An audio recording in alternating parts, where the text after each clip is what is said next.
le daban seguridad a quien borda y barre, borda decretos con hilos represivos y mientras tanto barre las protestas de la calle, como ha dicho Tinta Brava. Había allanamientos, había escándalos públicos y había cárceles privadas que usurpaban denominaciones que le quedaban enormes. Había multicolores acusaciones de traición y algún que otro traidor. Había gente que se atribuía representatividades de las que no era digna. Habían comido de la mano con los comunicados 4 y 7. Había caciques que confundían ser orientales con vivir en el Far West. Había artistas, intelectuales y cosas parecidas dando manija. Había jupos. Había un contexto internacional. Había guerra fría y sangre caliente. Había intromisiones improcedentes. Había civiles velasquistas y militares a las risas.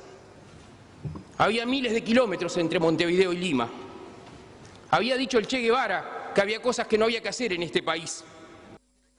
Había peores sordos que los que no quieren oír. Había cantegriles.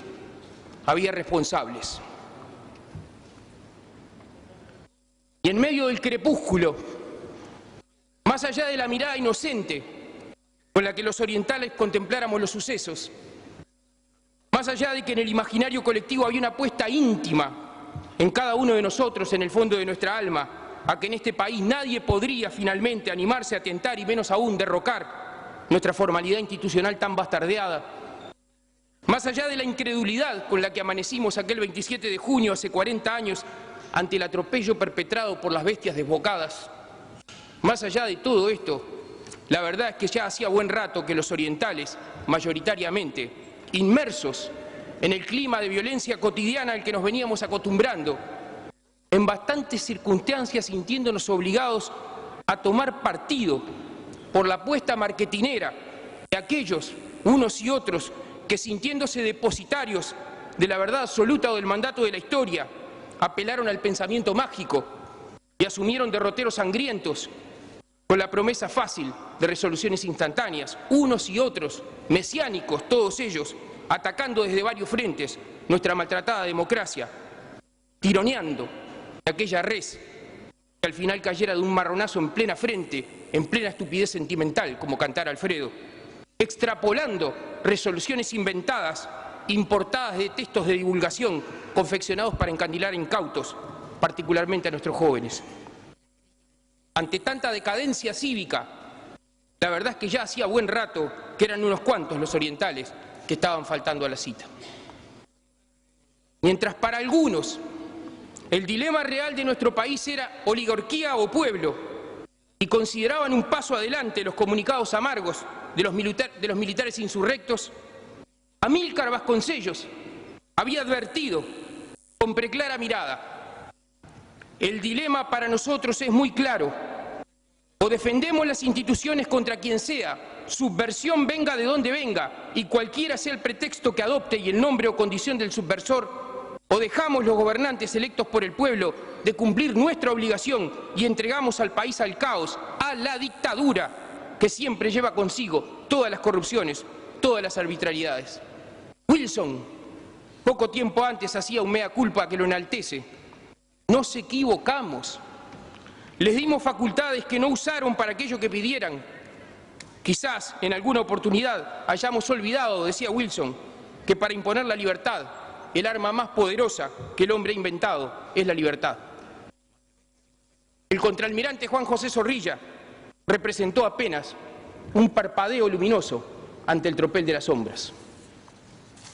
Don Carlos Quijano había escrito: Uruguay es un país engañado y descreído, pero enviciado con el engaño.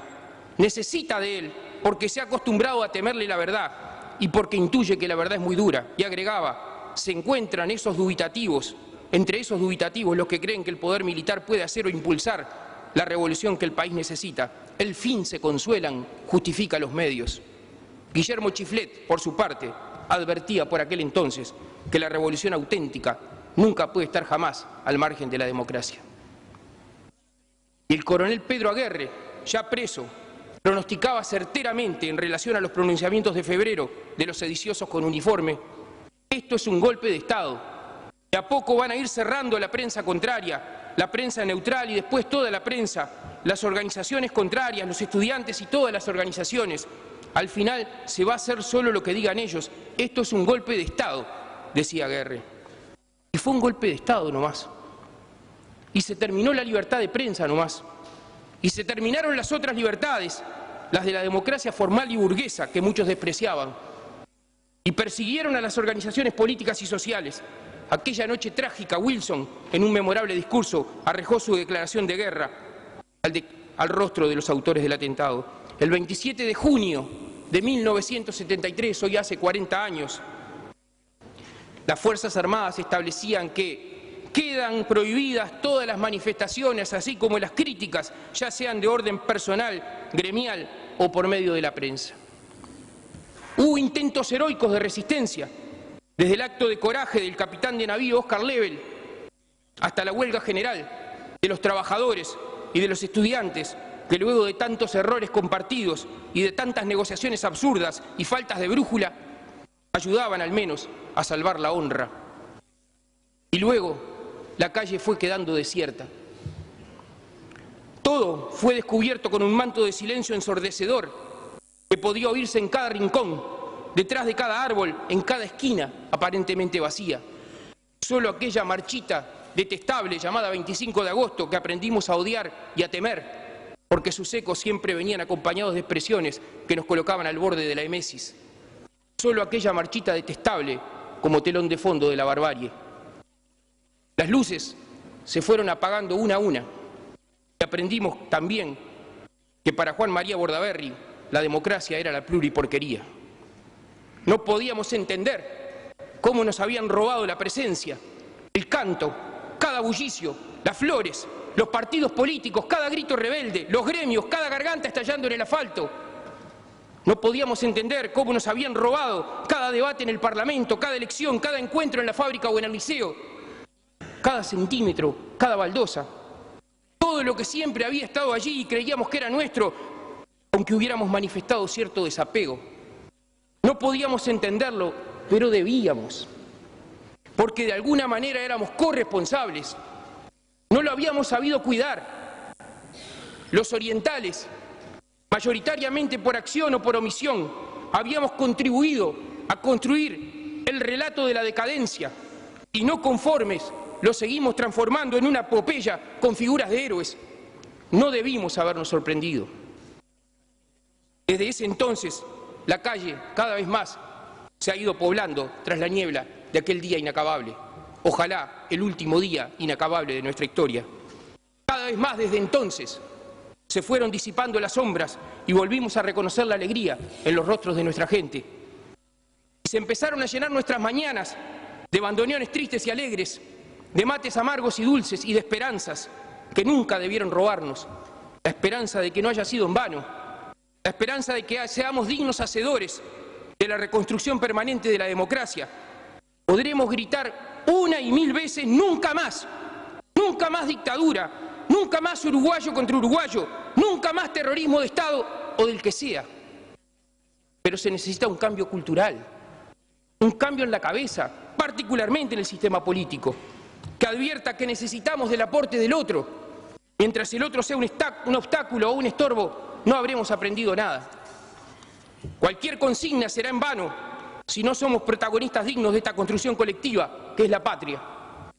Asumiendo sin ambajes que la democracia parlamentaria y el arcoíris de los partidos políticos son la mejor manera que hemos inventado de representar a todo el espectro de opiniones del colectivo social, incluyendo con iguales derechos a aquellas personas que no se sienten impelidas a meterse en cuanta reunión o asamblea les salga el cruce, ni se sienten convocados por medio de las redes sociales, pero que igualmente transmiten un mandato y una opinión cuando eligen a sus representantes. Y asumiendo nuestras diferencias tan necesarias, que la democracia parlamentaria y el arcoíris político son la mejor manera que hemos inventado para evitar que la gente tenga que elegir entre opciones de hierro, encorsetada entre blanco y negro y con connotaciones morales, la mejor manera de construir los matices.